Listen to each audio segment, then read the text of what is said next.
नमो अरिहन्ताणं नमो सिद्धाणं नमो वैर्याणं नमो वज्रायाणं नमो लोये सव्यसाहूणं मङ्गलं भगवान् वीरो मङ्गलं गौतमो गणी मङ्गलं कुन्दकुन्दार्यो चेन धर्मस्तु मङ्गलम् सर्वमङ्गलमाङ्गल्यं सर्वकल्याणकारिकं प्रधानं सर्वधर्माणां जैनं जयतु शासनं जैनं जयतु शासनं प्रणम्योणजिनं वीरम् अनन्तवर्णानि दंसनसहावं वोच्छामिनियं सारम् केवली शुद्ध केवली भणिदम। नियम सार में अजीव अधिकार चालू होगा।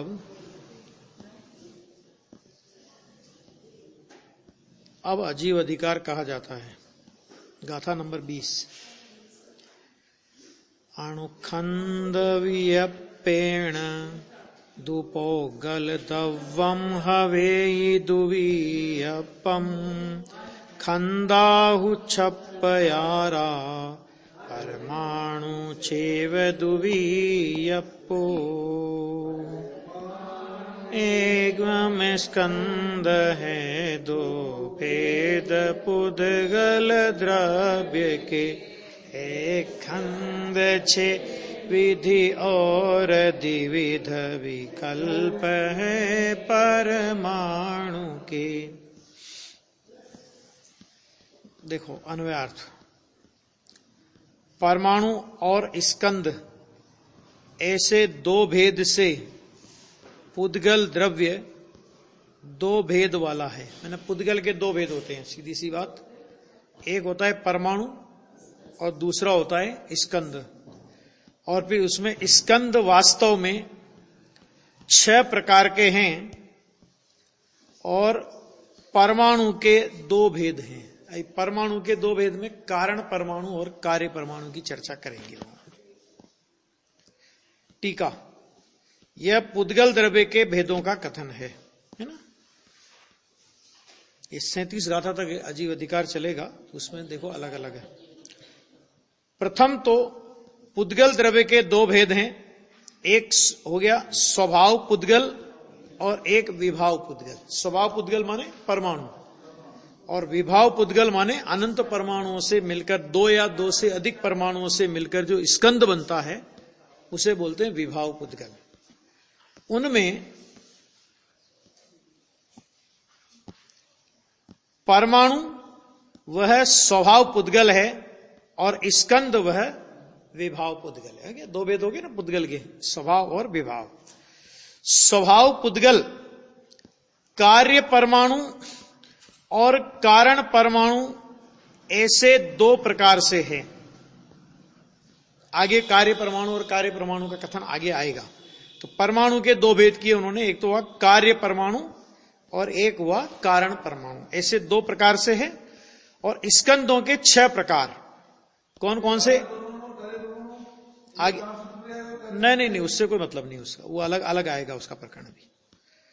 पृथ्वी, जल, छाया मान चक्षु के अतिरिक्त 4 इंद्रियों के विषयभूत स्कंद, कर्म योग्य स्कंद और कर्म के अयोग्य स्कंद, ऐसे 6 भेद। स्कंद के कौन कौन से 6 भेद गिनाए?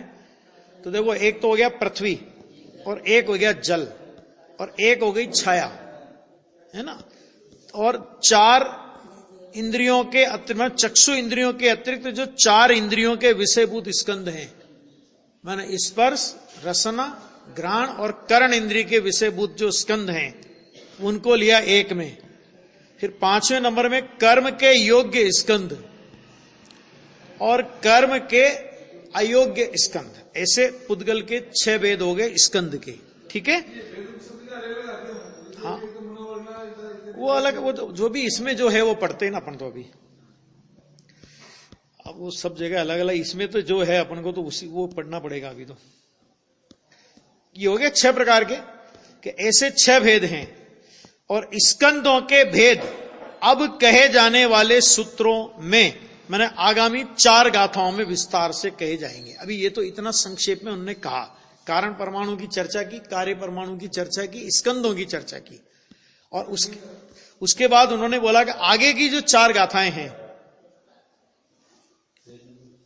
उन आगे की 4 गाथाओं में ये विस्तार से कहे जाएंगे। अब देखो 20वीं गाथा की टीका पूर्ण करते हुए टीकाकार मुनिराज श्री पद्म प्रमलधारी देव श्लोक कहते हैं, ये देखो, पुद्गल पदार्थ गलन द्वारा अर्थात भिन्न हो जाने से परमाणु कहलाता है और पूरण द्वारा अर्थात संयुक्त होने से स्कंद नाम को प्राप्त होता है। इस पदार्थ के बिना लोक यात्रा नहीं हो सकती। बस ये इतना, बाकी तो सामान्य बात है कि दो तरह के स्वभाव है। पुद्गल, गल यानी गलन, गलन का मतलब होता है भिन्न हो जाता है, वो तो भिन्न हो जाएगा तो परमाणु हो जाएगा। और पूरण के द्वारा अर्थात वो संयुक्त होगा, माने एक परमाणु दूसरे परमाणुओं के साथ में संयुक्त होगा तो वो स्कंद नाम को प्राप्त करता है। ये तो परमाणु और स्कंद की बात कहने के बाद फिर आचार्य टीकाकार मुनिराज कहते हैं, इस पदार्थ के बिना, क्या मतलब कि पुद्गल पदार्थ के बिना लोक यात्रा नहीं हो सकती। लोक यात्रा माने संसार परिभ्रमण। क्या मतलब, 2 बातें होती है कि पुद्गल का लक्ष्य करके जीव विकार करता है, पुद्गल कर्म को बांधता है, और संयोग रूप में पुद्गल शरीर को धारण करके संसार में परिभ्रमण करता है। आ गया, 3 बातें हो गई। पुद्गल के लक्ष्य से विकार करेगा, विकार करके द्रव्य कर्म को बांधेगा, और द्रव्य कर्म को बांध करके निमित्त रूप, उसके निमित्त से फिर संयोग रूप में नो कर्म रूप शरीर को प्राप्त करेगा। और आज तक ये चक्र चला आ रहा है। मैंने पुद्गल का लक्ष्य नहीं करे कोई और संसार परिभ्रमण कर ले, कि ऐसा कभी नहीं हो सकता। भाव कर्म होगा तो पुद्गल के लक्ष्य से, द्रव्य कर्म बंधेगा तो पुद्गल, और संयोग रूप में शरीर प्राप्त होगा तो पुद्गल। आ गया, तो उस पुद्गल के बिना लोक यात्रा नहीं हो सकती। आगे एक क्लास में आएगा कि जब तक ये जीव इस पुद्गल को अपना मानता रहेगा तब तक ये पुद्गल भी इस संसार यात्रा में इसका साथ नहीं छोड़ेगा। रिश्तेदारी जब तुम निभाओगे तो वो भी निभाएगा, उसमें क्या है, सीधा सा है। ये अजीब अधिकार है ना। गुरुदेव श्री ने तो लगभग बहुत से प्रवचनों में तो इस अधिकार को छोड़ दिया। उन्हें सीधा जीव अधिकार पढ़ के सीधा शुद्ध भाव अधिकार लिया, और कोई बार इन्होंने अजीब अधिकार भी लिया, ऐसा। अब देखो, अब आगे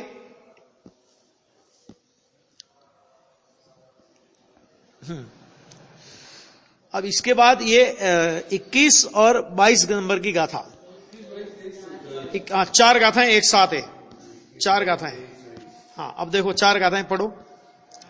ऐ थूल थूल थूलम थूलम सुहमम च सुहम थूलम च सुहम असुहम इति धारदियम होदि छभ्येयम भूपवदमादिया भणिदा ऐ थूल थूलमिति खंदा थूला इति विण्येया सपिज्जलते मादिया थूले दर खंदमिति व्याणाहि सुहम थूले दिवणिया खंदा चौरक्षयाय सुमाहवंति खंदा पा उग्गा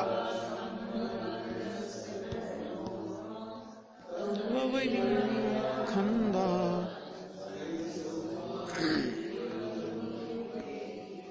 हरि गीत।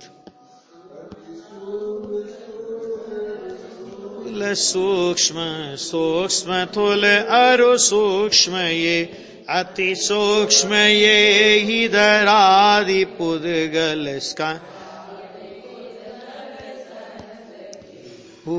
पर्वतादिक स्कंद अति सुल थूल जिनवर ने कहा ग्रत तेल जल इत्यादि इनको स्थूल पुद्गल जानना।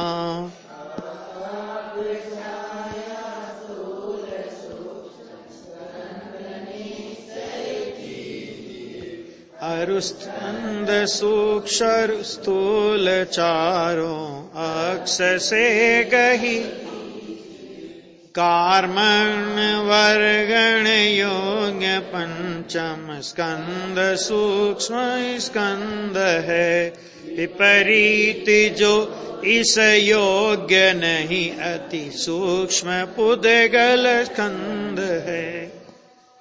देखो ये पुद्गल का विस्तार है वैसे तो, है ना, लेकिन पुद्गल का ऐसा विस्तार और ऐसी स्पष्टता सर्वज्ञ भगवान के अलावा कोई जान करके कह दे, ये संभव नहीं है ना। और तो जीव की बात तो छोड़ो, पुद्गल की भी ऐसी सूक्ष्मता का विवेचन जैन दर्शन के अलावा नहीं है। देखो यहां पे कह रहे हैं कितने भेद होते हैं पुद्गल के, तो पहले लिया अति स्थूल स्थूल, पहला भेद कौन सा हुआ?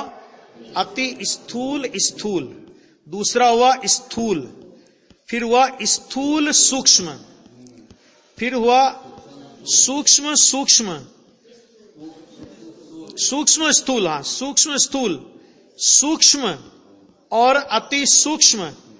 ऐसे पृथ्वी आदि स्कंदों के 6 भेद हैं। 6 भेद फिर से दोहरा लो जरा।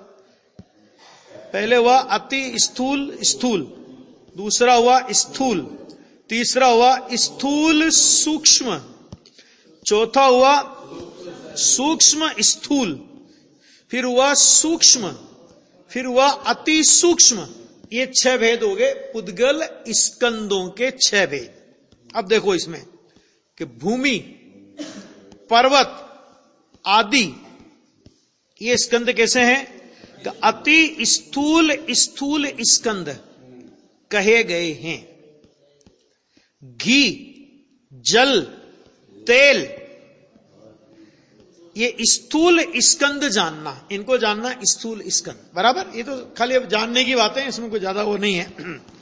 छाया, आतप माने धूप आदि स्थूल सूक्ष्म, अच्छा स्कंद है, इनको जान। और 4 इंद्रियों के विषयभूत स्कंदों को, माने जो चक्षु इंद्रिय के विषयभूत नहीं, 4 इंद्रियों को पहले आया था ना, चक्षु इंद्रिय के अलावा 4 इंद्रियों के विषयभूत स्कंदों को क्या जानना? सूक्ष्म स्थूल कहा गया है। आगे देखो, और कर्म वर्गना के योग्य स्कंद वे सूक्ष्म हैं, और उनसे विपरीत अर्थात कर्म वर्गना के अयोग्य स्कंद अति सूक्ष्म कहे जाते हैं। ठीक है, तत्वार्थ सूत्र में इनका विस्तार से डिटेल है, थोड़ा बहुत इसमें भी मिलेगा। देखो, यह विभाव पुद्गल के स्वरूप का कथन है। विभाव पुद्गल माने किसको कहा था? विभाव पुद्गल, स्कंद को बोलेंगे विभाव पुद्गल, बराबर। क्यों विभाव पुद्गल कहा उसे?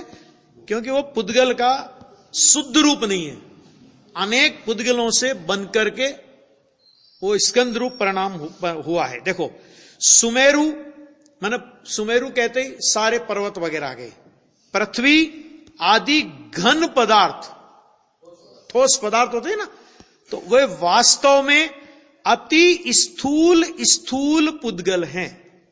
इनको बोलेंगे अति स्थूल स्थूल, जो ठोस पदार्थ। इसके बाद लिया घी, तेल, मट्ठा, दूध, जल आदि समस्त प्रवाही पदार्थ, तरल पदार्थ जिसे बोलते अपन, वे कहलाएंगे स्थूल पुद्गल हैं। वे कौन से पुद्गल हैं? स्थूल पुद्गल हैं। छाया माने ये परछाई पड़ती है, आतप माने धूप, और अंधकार, ये क्या हो गया? स्थूल सूक्ष्म पुद्गल हैं।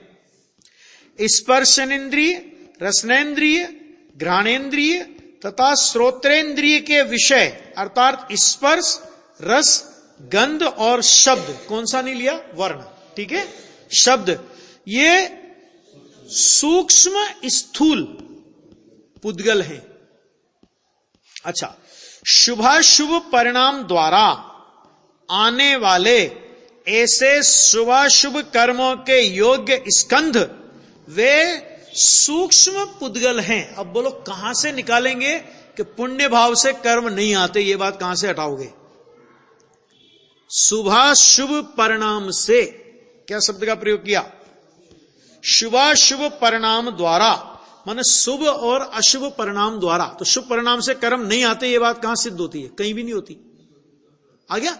तो शुभ और अशुभ परिणाम से आने वाले ऐसे शुभाशुभ कर्मों के योग्य स्कंद, जिसको बोलते कार्मण वर्गणा, क्या बोलते हैं उसे? कार्मण वर्गणा, है ना? तो वे जो स्कंद होते हैं वे सूक्ष्म स्कंद कहलाते हैं। और उनसे विपरीत अर्थात कर्मों के अयोग्य, मैंने ऐसे भी स्कंद हैं। सब देखो, ऐसे मूलतः देखो, ये जो 6 प्रकार के स्कंदों में सबसे अंतिम अपने जो जीव के साथ संबंध रूप होते हैं ना, ऐसे अंतिम सूक्ष्मता है कर्म में, और उससे भी सूक्ष्म होते हैं। तो वे सूक्ष्म सूक्ष्म पुद्गल हैं जो कर्मों के भी अयोग्य होते हैं। ऐसे स्कंद वे सूक्ष्म सूक्ष्म पुद्गल है, ऐसा इन गाथाओं का अर्थ है। और यह विभाव पुद्गल का क्रम है, इसी क्रम से इसको लेना पड़ेगा। क्यों?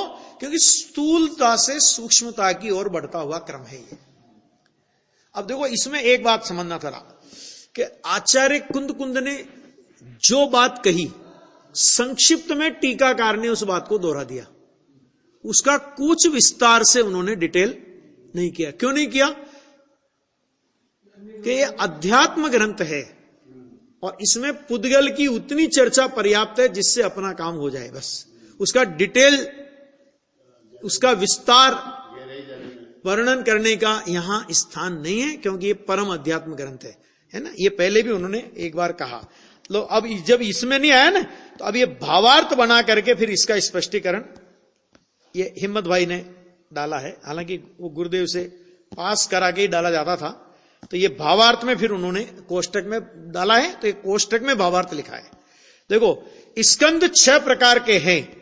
काष्ठ पाषाण आदिक जो स्कंद छेदन किए जाने पर स्वयमेव जुड़ नहीं सकते।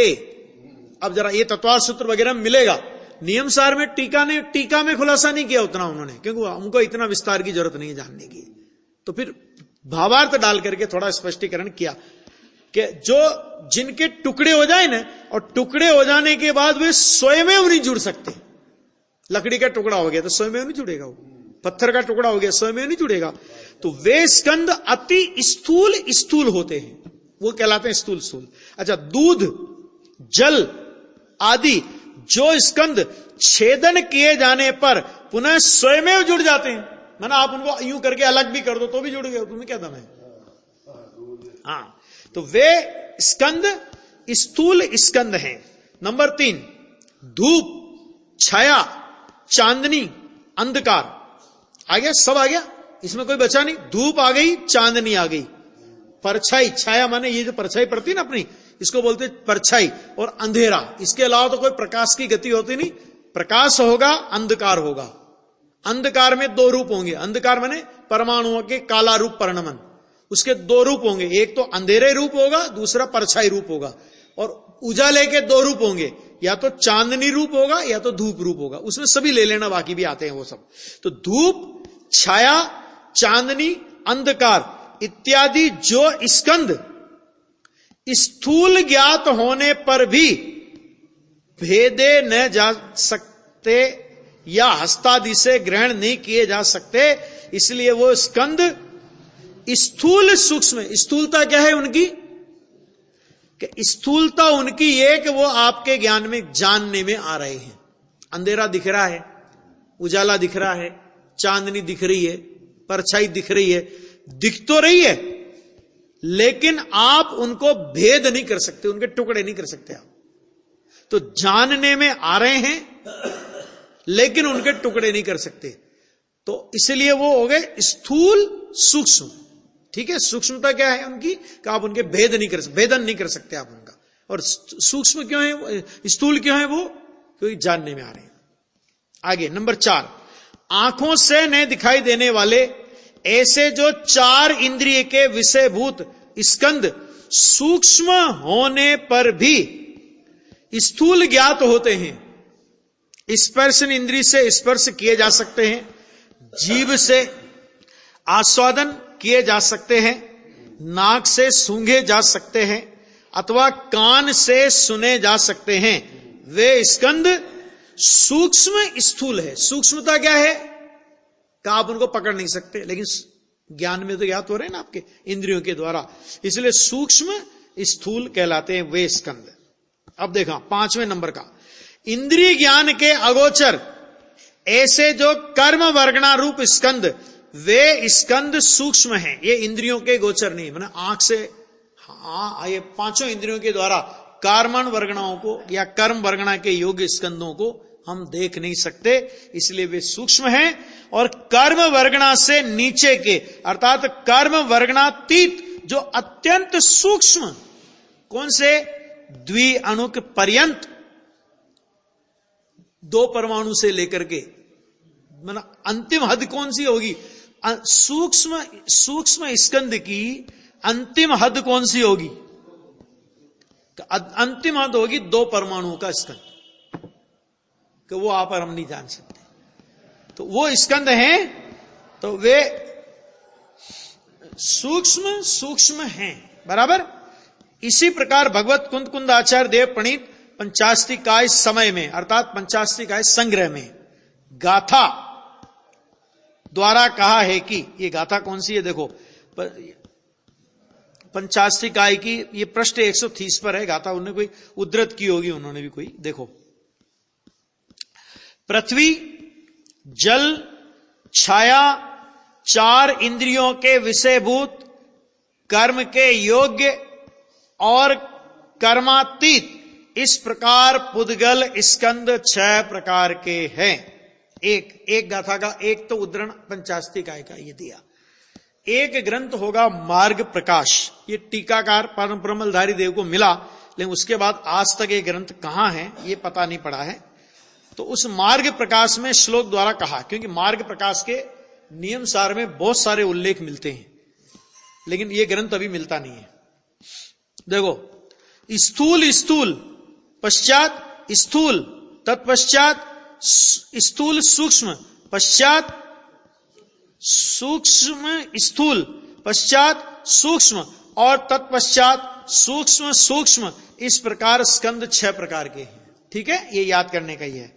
इस प्रकार आचार्य देव श्रीमद अमृतचंद्र सूरी ने श्री समय सार की आत्मख्याति नामक टीका में 44वें श्लोक द्वारा कहा है कि इस अनादिकालीन महाअविवेक के नाटक में,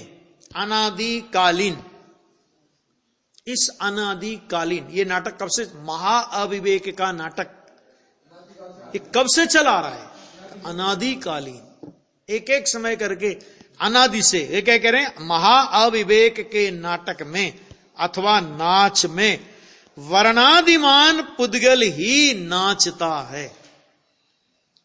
कैसे नाचता है कि देखो, भाव कर्म पुद्गल के लक्ष्य से, तो उसमें भी नृत्य किसका हुआ, पुद्गल का। भाव कर्म हुआ तो द्रव्य कर्म बंधा, ये नाच किसका हुआ, पुद्गल का। द्रव्य कर्म के निमित्त से नो कर्म का संयोग हुआ, ये नाच किसका हुआ, पुद्गल का। फिर नो कर्म रूप शरीर में अपनत्व किया और फिर विकारी भाव किए, तो पुद्गल के संयोग से फिर विकार किया, ये नाच हुआ पुद्गल का। सब नाच पुद्गल का है। आ गया आगे, ये देखो, अन्य कोई नहीं, अर्थात जीव इस नाटक में त्रिकाली द्रव्य स्वभाव भगवान आत्मा इस नाटक से न्यारा है। द्रव्य कर्म, भाव कर्म, नो कर्म का ये जो नाटक चल रहा है, तो कहते इसमें एक वर्णादिमान पुद्गल ही नाचता है, अन्य कोई नहीं। अर्थात अभेद ज्ञान में पुद्गल ही अनेक प्रकार का दिखाई देता है, जीव तो अनेक प्रकार का है नहीं। जीव तो एक रूप है, अनादि अनंत शुद्ध तत्व है, वो कभी अनेक रूप नहीं होता। और यह जीव तो रागादिक पुद्गल विकारों से विलक्षण, रागादि को क्या कहा यहां पे कि रागादि पुद्गल विकार है, ये जीव के अवलंबन से पैदा हुए भाव नहीं है, जीव के आश्रय से पैदा हुए भाव नहीं है, इसलिए इनको क्या बोलेंगे कि पुद्गल विकार है ये, है ना। रागादि में तुम खोजोगे तो कहते हैं जीव नहीं मिलेगा। रागादि का तल अगर हम खोजने जाए ना तो रागादि के तल में हमें पुद्गल मिलेगा, अर्थात रागादि की दिशा पुद्गल की ओर होगी। रागादि की दिशा कभी भी जीव की ओर नहीं हो सकती। तो कहते हैं रागादि विकारों से विलक्षण शुद्ध चैतन्य धातुमय मूर्ति है। कौन? जीव तो रागादिक पुद्गल विकारों से विलक्षण, विलक्षण माने रहित, रहित उससे अन्य लक्षण वाली, विलक्षण माने रागादि का लक्षण जीव के लक्षण से विलक्षण, और जीव के लक्षण से रागादि का लक्षण विलक्षण। जीव का लक्षण है ज्ञान दर्शन चेतना, और रागादि का लक्षण है जड़ स्वभाव। आ गया? रागादि जड़ स्वभावी है और आत्मा चैतन्य स्वभावी है। आ गया ये? तो उससे विलक्षण कैसा? शुद्ध। रागादि कैसे हैं कि रागादि अशुद्ध हैं, विकारी हैं, मलिन हैं, अशुचि। आए ना 72 नंबर की गाथा में आया कि नहीं है? आश्रव भाव कैसे हैं? तो उन्होंने कहा आश्रव भाव सेवाल में का जल जैसे जल में सेवाल होती है ना काई, उस काई की भांति आचार्य भगवान कहते हैं हमें मेल रूप और मल रूप अनुभव में आते हैं। और भगवान आत्मा वो तो सदा ही अति निर्मल, उज्जवल, पवित्र है ना, शुद्ध ही है। और कैसा है वो कि चैतन्य धातुमय, चैतन्य धातुमय उस स्वरूप, चैतन्य धातु स्वरूप मूर्ति है। ये आचार्य अमृतचंद्र देव का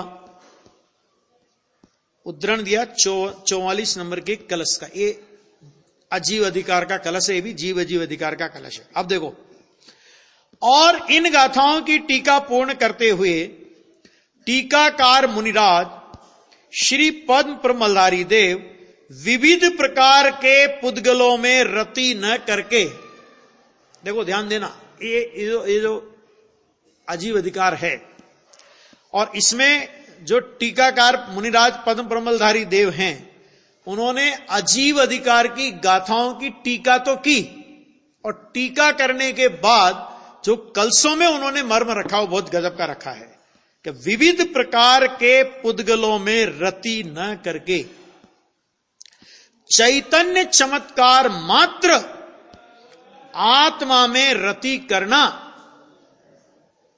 क्या करना? किस में रति करना? कि विविध, इसका मतलब क्या हुआ कि पुद्गल के विविध प्रकार बताए। क्यों? कि पुद्गल का विशेषज्ञ बनाने के लिए पुद्गल के विकार नहीं बताए, पुद्गल के भेद नहीं बताए, पुद्गल के प्रकार नहीं बताए।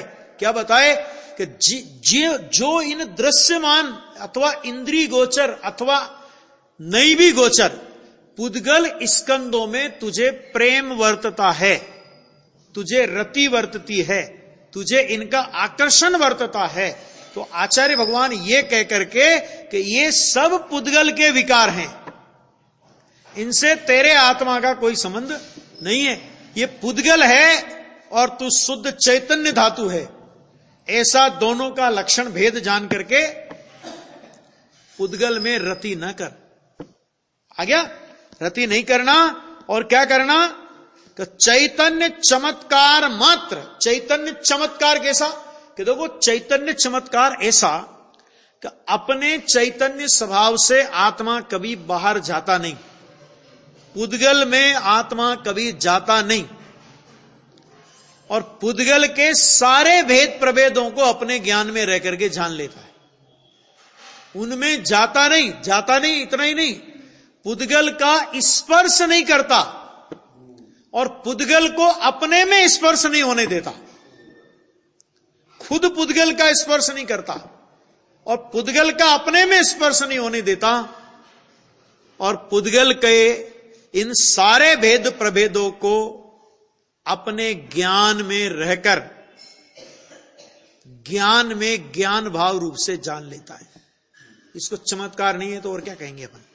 लोक में कोई ऐसा आदमी अपने को मिल जाए कि साहब यहां बैठा है, कहीं नहीं जाता हो, एक यहीं कहीं बैठा है, और पूरे हिंदुस्तान में किस समय क्या घटना हो रही है वो अगर कोई बताने आ जाए, अपने को बता देवे, तो लाइन लगे कि नहीं लगे उसके पास? अभी नहीं लगेगी।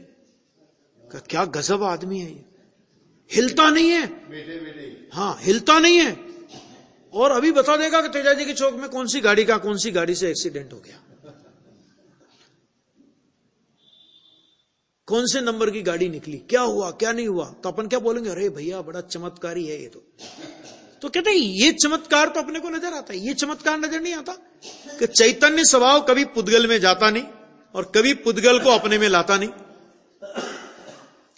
है ना। और अपने और पुद्गल के ये देखो, ये सारे भेद प्रभेद जो अभी बताए, तो पुद्गल के भेदों को जानता नहीं, पुद्गल तो ये भी नहीं जानता कि मैं पुद्गल हूं।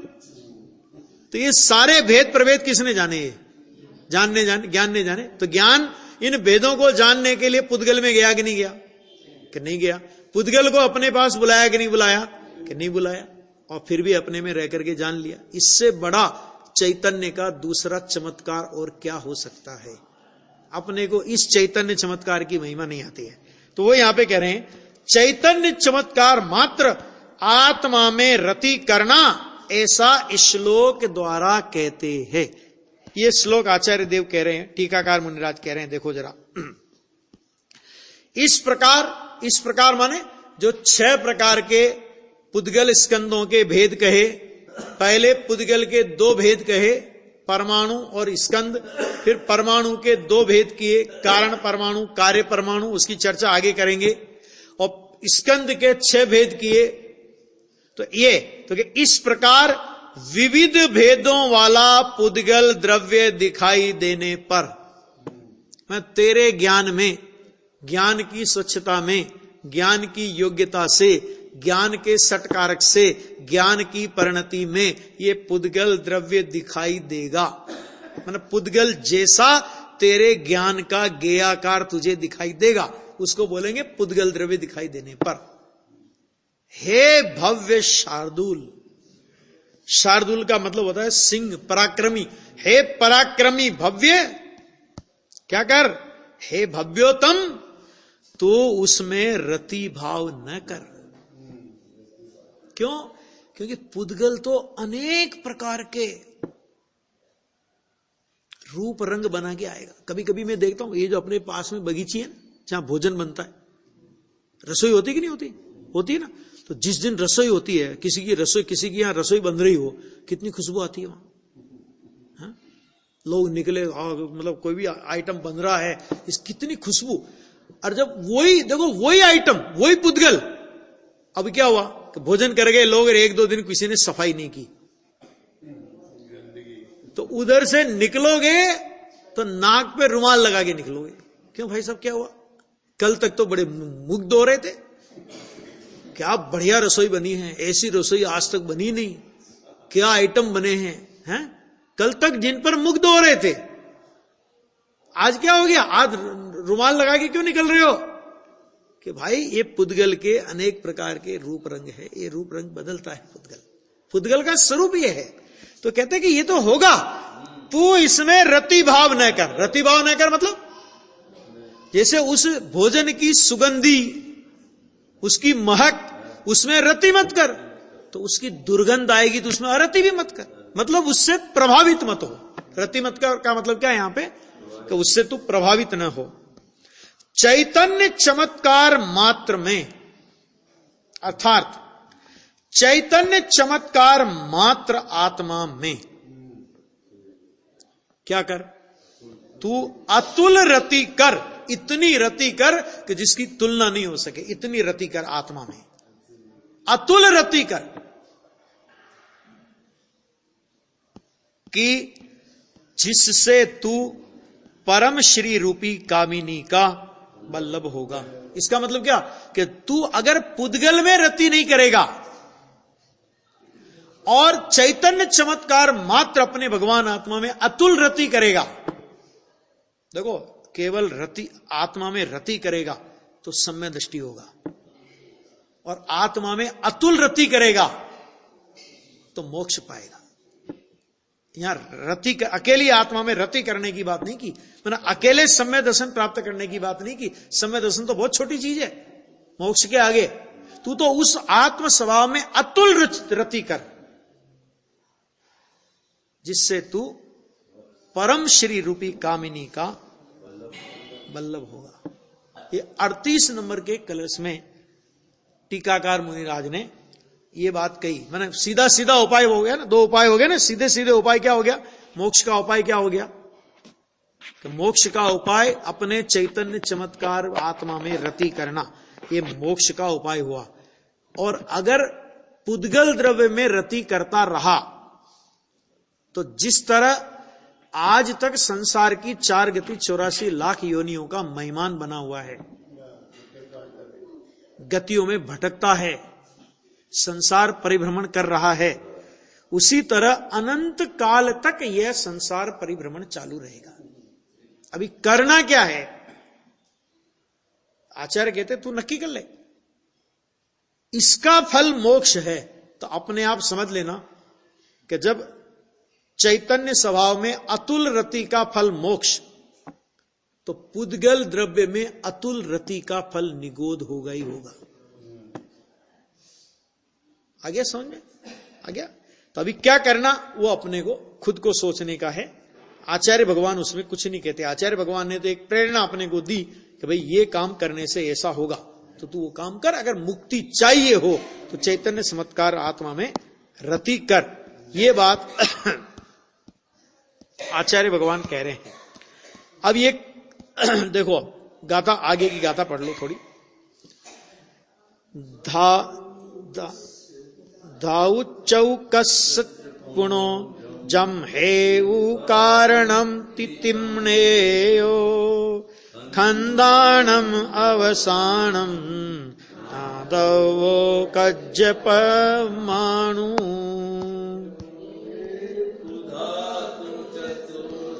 का कारण अणु विख्यात है अरुस्कंद के अवसान में कार्याणु। अब देखो यहां पे क्या विषय गाथा का।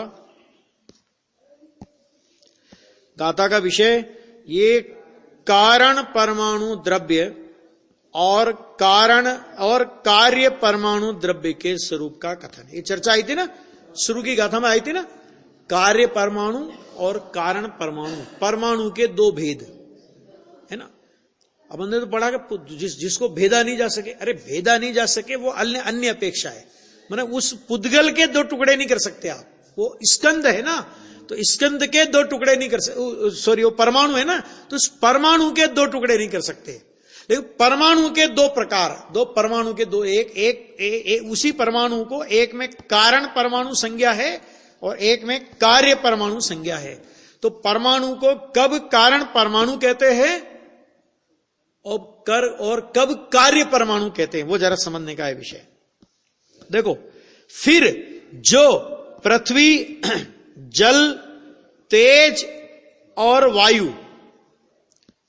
इन 4 धातुओं का हेतु है। क्या कहा? पृथ्वी का कारण, जल का कारण, अग्नि का कारण और वायु, इन 4 धातुओं का हेतु है वह कारण परमाणु जानना। किसे का कारण परमाणु? पृथ्वी, जल, अग्नि, तेज माने अग्नि और वायु, इनको बोलते हैं धातु। इन चारों को क्या बोलते हैं? धातु, है ना। तो इन 4 धातुओं का जो कारण है उसको बोलते हैं कारण परमाणु जानना। एक और स्कंदों से अवसान को अर्थात पृथक हुए अविभागी अंतिम अंश को कार्य परमाणु जानना। क्या मतलब कि जो स्कंद से पृथक पड़ा, अंतिम पॉइंट जिसे बोलेंगे पुद्गल का अंतिम पॉइंट, स्कंद से पृथक पड़ने की अपेक्षा से उसको बोलेंगे कार्य परमाणु। और वो यदि इन 4 धातुओं का जब कारण हो, पृथ्वी, जल, अग्नि और वायु, इन 4 धातुओं का कारण हो तो उसे बोलेंगे कारण परमाणु। इस तरह एक कारण परमाणु और कार्य परमाणु के स्वरूप का कथन है ना। इसकी चर्चा आगे और अपन करते हैं बाद में।